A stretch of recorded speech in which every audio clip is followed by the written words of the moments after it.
Welcome to Mysterious Goings On. We're going to get right to the show after these messages.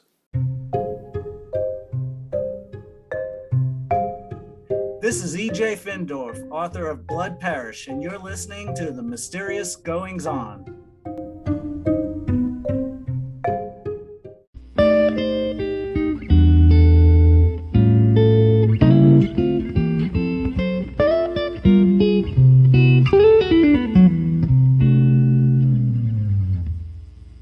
You know, I write mystery thrillers, but I don't write something called the police procedural. And I'll tell you why. I was never a cop, and if I attempted it, our guest today would probably kick my ass. It's Frank Zafiro, former cop, former Army intelligence officer. He writes popular, top-selling, gritty crime fiction from both sides of the badge. And you know what? I'm not going to continue this intro. I want to get right into it with him because I want to find out all the things I've been doing wrong, and I want to find out about his books, and I just want to have a great conversation with a really great writer. Frank, welcome to Mysterious Goings On. Well, thank you. That's a hell of an introduction. I hope I can live up to it. I think you will. I wanted to step back, and if it's okay, and I don't want to tick anybody off here, but I will anyway. But I just got through. I read a lot of these, but I just got finished with the Bosch TV series. Wondering if you caught it, because that's supposedly a procedural, right? Absolutely. It is a procedural. The entire series that Michael Connelly wrote with Bosch, or they're all procedurals. They're generally whodunit procedurals.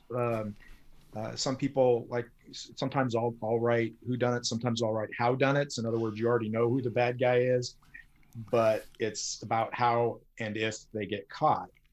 Red Dragon was like that. You knew who Francis Dollarhide was, but Will Graham and the FBI didn't.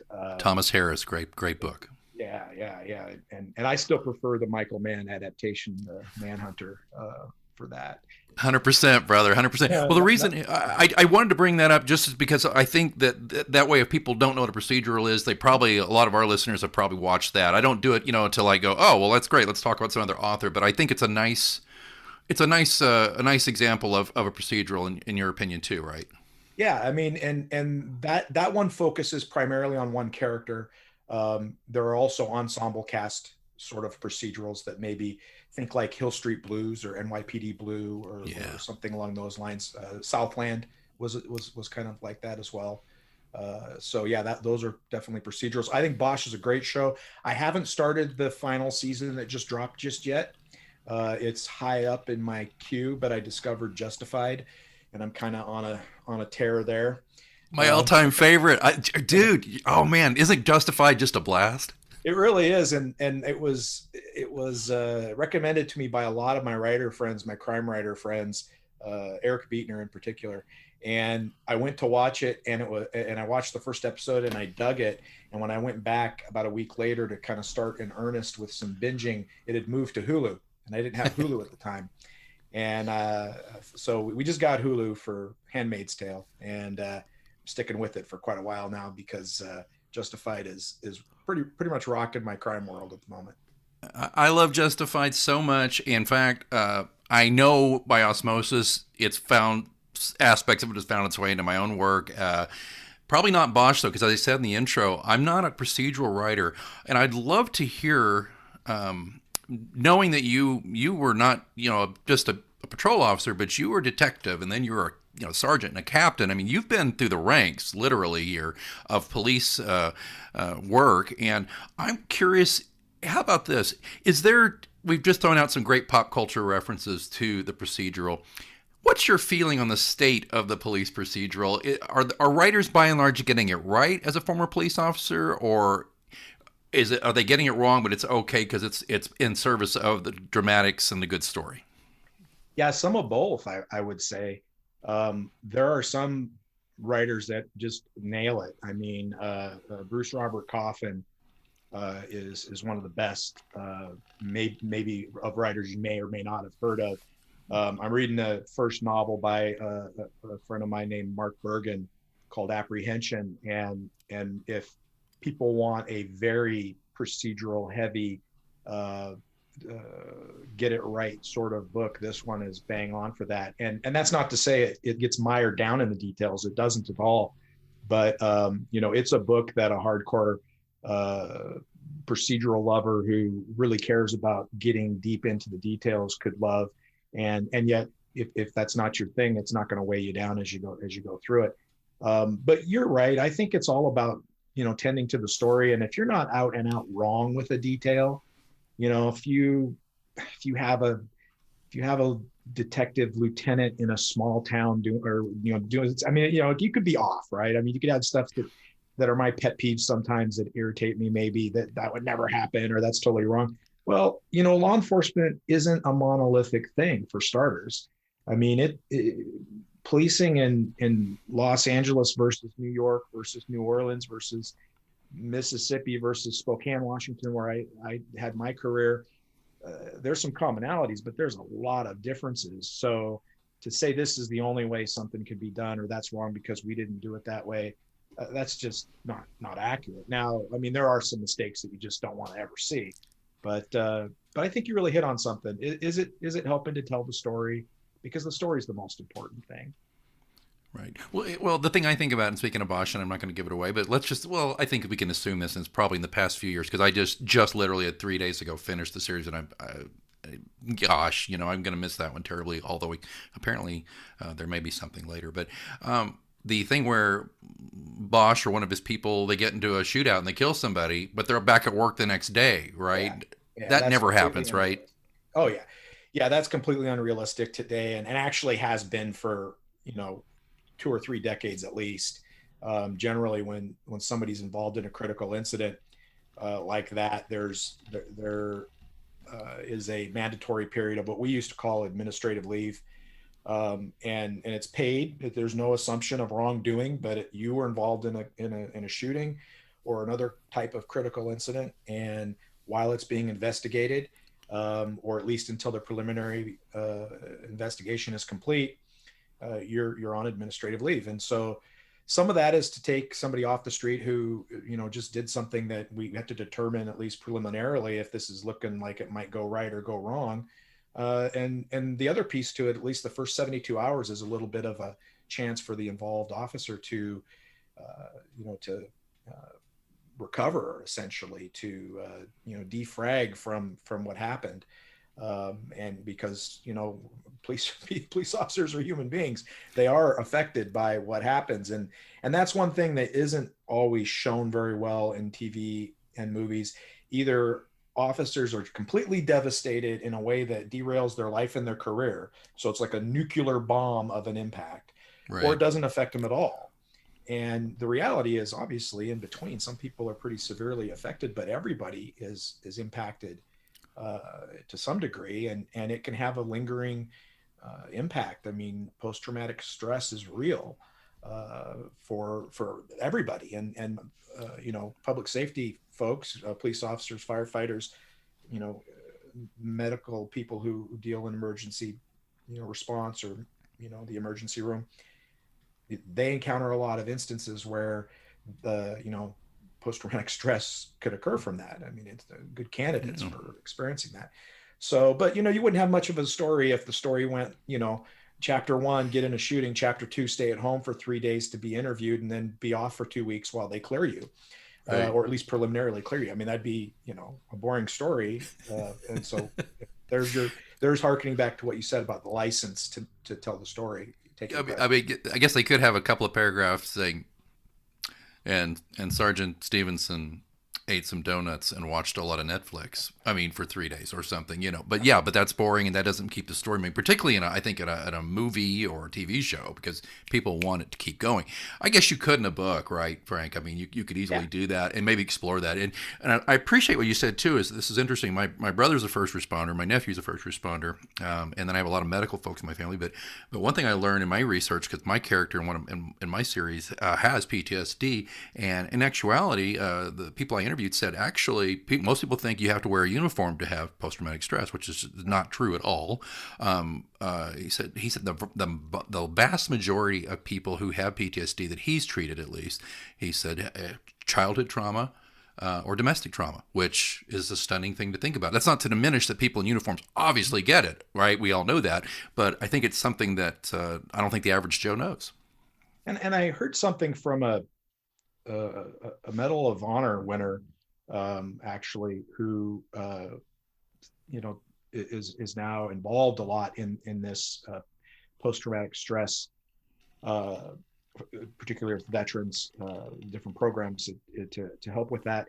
And he made a comment one time that the D in PTSD, he thinks it should be dropped. He thinks it's ridiculous because it's post-traumatic stress disorder.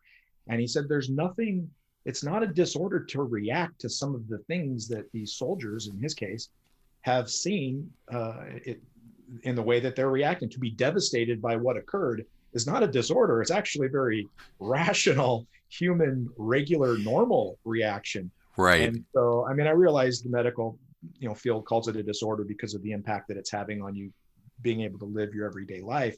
I get that. But it's an interesting way to approach it, that it's post-traumatic stress that you're dealing with. Right. And so that really resonated with me and really stuck because I think he had a great point. Well, Frank, let's talk about this work of yours. And I can already tell just discussing this with you that it's funny because I ask you what is it you do? You write gritty crime fiction from both sides of the badge. It's like that's your tagline. That's what you do, and I appreciate that. But do I detect though that we're going to find some not only the great procedural nuts and bolts that we're all looking for, but maybe is there some of this sensitive look at people's lives who do this kind of work? Oh, absolutely. Absolutely. The first series that I wrote, and still my flagship series, if you will, is the River City series. And River City is a very thinly disguised Spokane. It's an ensemble cast police procedural, kind of like we alluded to earlier with Hill Street Blues or Southland or whatever. And one of the things I kind of wanted to accomplish in writing that series, after, of course, telling a good story and all that goes along with that, was to humanize the police officers involved. Because, I think we're a society, and have been for some time, that sees people in kind of a surface fashion, and then label that, and then act accordingly. And with cops, it's the badge and the uniform that they see rather than the person behind it. And so one of my goals was, in the process of telling a good story and some fun action and showing some of the mechanics of police work that interest people, is to humanize those characters, to show you what someone like Katie McLeod is going through when faced with this particular horrific event. How does she deal day in and day out with now having 3 or 4 rather large events in her past? How does a longtime veteran deal with the realities of police work and policing, being a peacetime warrior, and how does that factor in?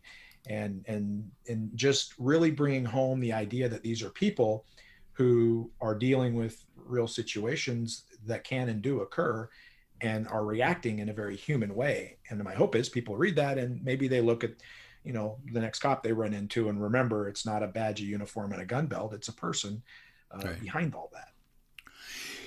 I find it interesting about you that you actually, started writing at 13.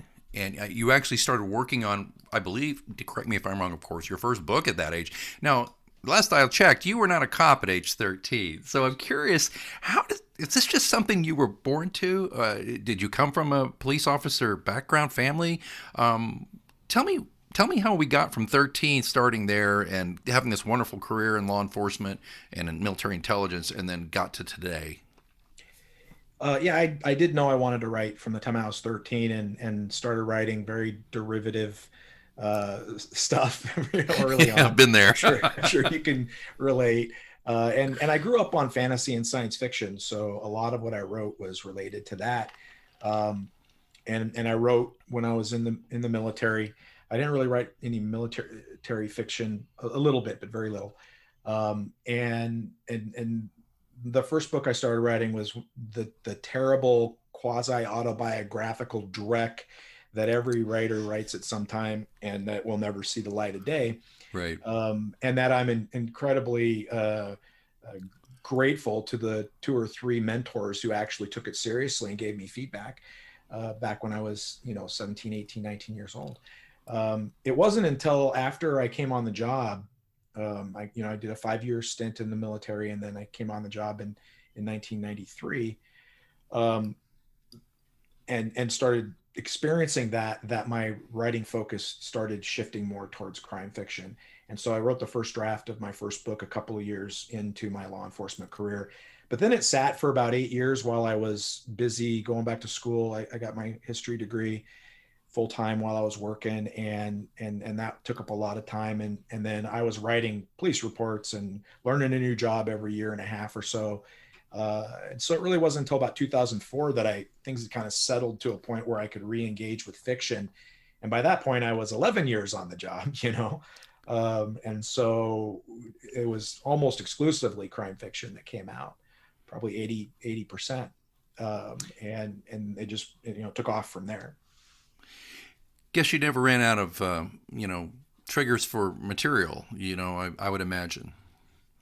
That is one of the things about having done this job. And I think if you talk to any writer who was a cop at some time, you don't have to slow down for the research, and you don't have to completely make up scenarios. I mean, a lot of what I've written in the past has had the flavor or the texture, of real life experiences.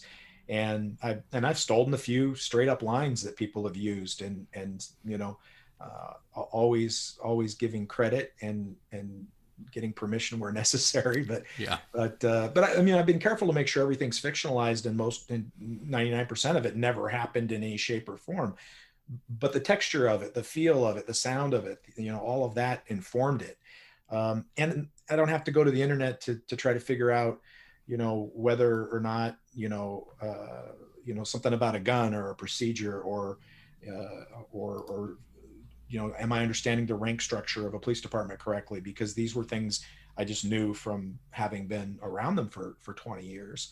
And in fact, I've been a resource for other writers that I'm friends with who will, drop me a line sometimes and, ask for a fact check or a veracity check on something. And I'm happy to do that.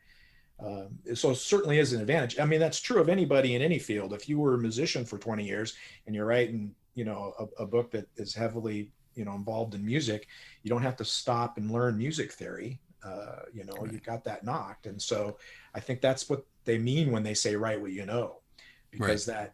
that total genuine, sincere and what's the other word I'm looking for? That's just, it's bang on, it's accurate.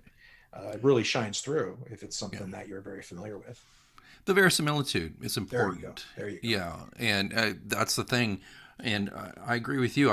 I find myself stealing lines from people or just making notes of things I've seen and trying to rework that, because it's just that, I think Stephen King said, that's like the flavor in the sauce, man. Exactly. You can be as far out in Pluto as you want, but if you got to pull people into something they can hang on to.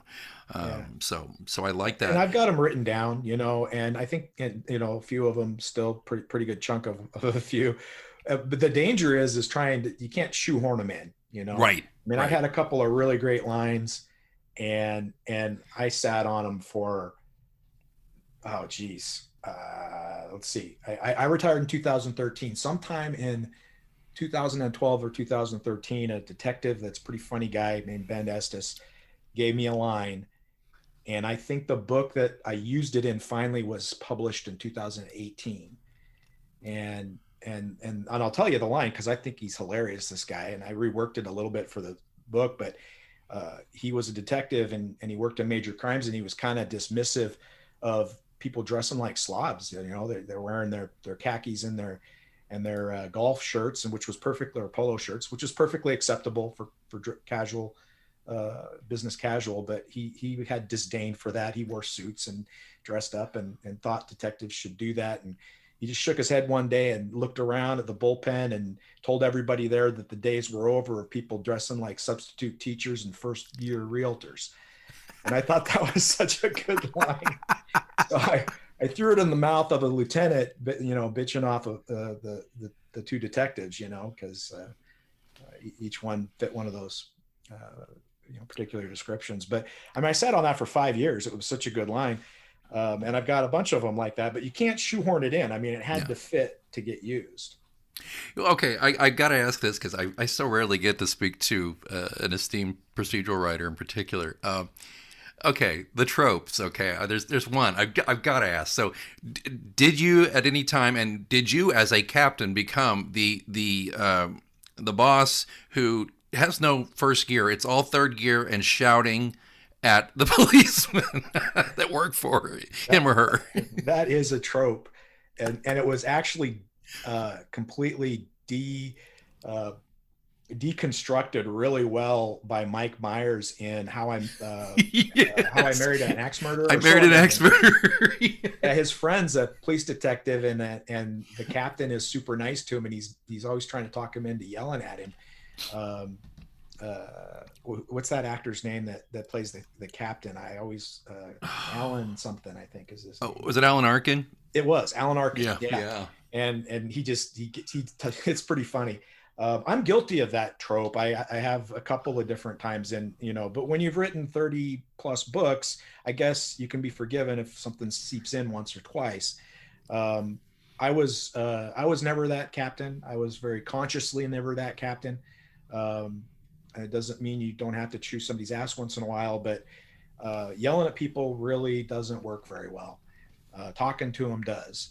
Yeah. And so, no, I was never that guy, but certainly have written 2 or 3 characters who are, and, it's fiction. It's fun. It's having a boss like that it adds some humor or some tension, or gives the especially if it's a couple of partners, gives the character somebody to not like, to make fun of behind their back, to feel pressure from. Yeah. And so it's good to have a character like that. Maybe not as overblown as you've seen it in some places, but that's a big trope. The other one is the one you brought up with, bang, bang, I just got in a shooting and now I'm back at the street 15 minutes later, cleared from the crime scene, and that's all done. And that one bothers me. My biggest, most personally biggest pet peeve, especially on TV and movies where police work is concerned, is when especially a patrol officer, but a detective too, rolls up on scene of something super hot and dangerous, and they're about to go into the building to confront it, right? And they pull out their gun and they rack the slide on their handgun. It's ridiculous, and it kills me every time. I scream, because if you find me a detective or a patrol officer who rides around without one in the pipe, then I'd like to hear their reasoning behind it, because they're a unicorn for sure. Seconds count. A shotgun, that's different, right? But I mean, Wyatt Earp didn't have one in the chamber. That's because if you bump the hammer, the gun might go off. But we're a little better these days with technology and manufacturing of firearms. So that one. I scream when I see that. It drives me crazy for some reason. When I'm again giving away my age. We might be close in age, I'm not sure. But so Starsky and Hutch, Captain Dobie. The first one I remember yelling at Starsky and Hutch all the time. You know what I mean? And I know Starsky and Hutch has its own, probably has a whole encyclopedia of issues. But I think it was a good relationship to a good buddy film, a buddy cop TV show. But the point was, I always remember Captain Dobie just like, one, he ate a lot of junk food. And 2, he was always at Starsky. He's mostly at Starsky, but because Starsky was a hothead. But here's one other thing, and I swear listeners are going to be like, "Oh God, Alex, did you really ask this gentleman this?" But I'm going to ask you. So Starsky and Hutch just happen all the time. And it's happened in other shows I've seen in the years. So what is it when you're going for lunch break? What is that, 10? What is that? 10? That's a perfect example of what I was talking about earlier. Some people use 10 codes. Some people use different codes. That was a Signal 7 for us, Signal 7, okay. But so other people would be like, we're 10 whatever it is. I don't even know what the code is. We didn't use 10 codes. Well, so there's Signal 7, and they're at some place, and Starsky and Hutch. And, of course, Hutch is complaining because Starsky just got a chili dog with everything on it, and Hutch is like eating some wheat germ or something. That was their thing. But they get a call, and they would just dump the food out of the car and drive off. Now, does that happen? Yeah. Really happens. You're just looking at a glorious chili dog, and you just have to throw it out the window and go? Yeah, I mean, it's probably overdone. But it depends on the call. You might, especially if you're in the passenger seat, you might be able to scarf while you're driving. If it's, maybe not it's not a burglary in progress or a robbery in progress or something, that's going to get, a code 3 response and it's priority 1 call. I've thrown things out the window, and I always felt bad because it felt like littering. But I mean, if I could secure it, I would, but that's the problem with a lot of that stuff. You can't secure it in the car when you're driving at pursuit speeds. And so that's why people do it. It's worse and better, I suppose, when you're at a restaurant and you can just get up and go, because if it's a place that you frequent, like we used to go to breakfast in the morning when we worked graveyard shift, the 9 p.m. to 7 a.m. Shift. About 5:30, 6 o'clock in the morning, when things have slowed down and you're stacked up in paper, we would go to one of 2 or 3 different breakfast places. And one that was pretty popular a couple of years there when I was on graveyard was called Waffles and More. And it was a local establishment, local owner, it was kind of place you'd like to spend your money. And they weren't cop worshippers, but they were solid, like you're just like the plumbers and the contractors and the whoever that's coming in, that you didn't get looked down on either. And they treated you like people and had great waffles. So if you had to get up and leave in the middle of your meal and they know you there, right, they would actually take your plate and throw it under the heat lamp for you in case you came back, and then if it got to be like 7:15 and they know you're off shift now, they dump it, obviously. But I mean, that's why you sometimes like to go with 5 or 6 guys, because they can watch your food for you or pay for your food for you if you haven't paid yet. And that's why the pack mentality can help out a little bit. Well, see, and I was researching that for something I was working on, and on Quora there was a question about that, and a cop answered, and he said, "Look, I often would carry a $20 bill. If I had to get up and leave, they knew who I am. It's he's a regular. So I just throw the 20, and we'd square it later." He said, "Usually my lunch did not cost, or my dinner was not more, $20. It was far less." Yeah. That's a thing too. And we used to do the opposite, in that we'd ask for the tab up front, because you're not there having an undetermined number of beers at a bar or something, right? I mean, you're buying this is it. Hash browns and bacon and eggs and a cup of coffee, and with free refills. It's it's $8.99 plus tax, and so just pay it up front. And then if you have to run out, well, you're losing your food, but hey, the business isn't having to deal with it. So that was another way to deal with it. Well, Frank, thanks for indulging me in some of this stuff here. I know you didn't really expect to talk about that on the show. I'm happy to. Hey, Frank, I'm going to call a Signal 7 on this here. I think we need to take a break. Can we... I'm having a blast. If you're having fun, would you mind terribly speaking to us for just a little bit longer and coming back next week? No, I'd be happy to. Just be careful. Signal 7 probably means something completely different depending on where you are in the country. So somebody might be thinking you're going to the bathroom for a little business or something. Who knows? I don't know. Oh my gosh! Come back, you bet.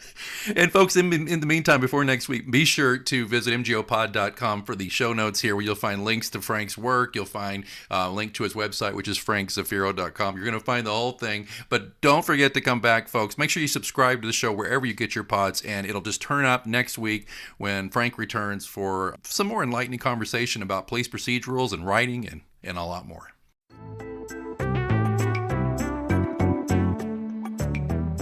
I love podcasting. I have since 2006, back when you had to use like a Dixie cup with string to make the thing work. And that's why I'm so excited that we recently moved Mysterious Goings On to Anchor FM to record our podcast. I gotta tell you, I don't regret it a bit. If you haven't heard about Anchor, it's the easiest way to make a podcast. Let me explain. First of all, it's free.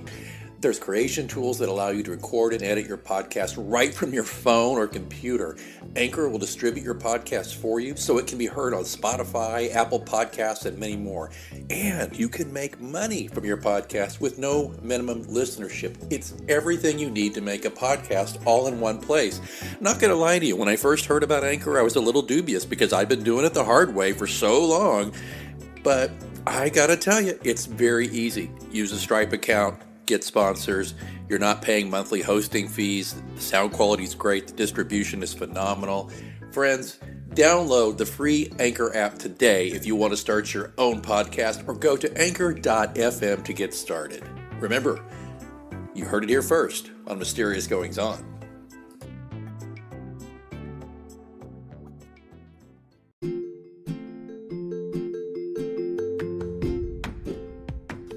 Okay, who has a podcast, then writes an ebook about podcasting and doesn't do an audiobook version of it?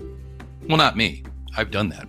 In fact, I'm very excited to tell you, dear listeners, that the podcast option, my recent top-selling ebook on podcasting, my journey through 15 years as a podcaster, broadcaster, host, guest, and observer, is now an Audible audiobook. It's really, really, really exciting for me to be able to present this to you through Audible, which is available on Amazon.com, where the ebook link is as well. And in this fast listen, my experience comes to you through stories, practical tips, and advice from my hundreds of hours as a guest, producer, podcast host, and more.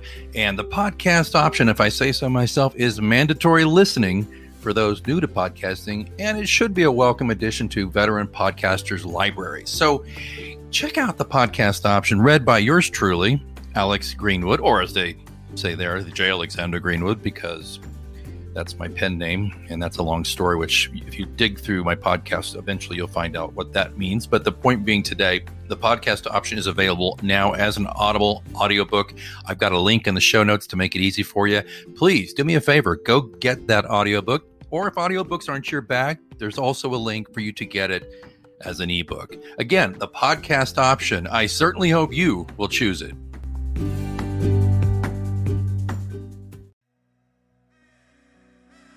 Thanks so much for listening to Mysterious Goings On. Don't forget, we have a complete archive of all of our interviews, monologues, updates, live readings, dead readings. All of that stuff is available at mgopod.com.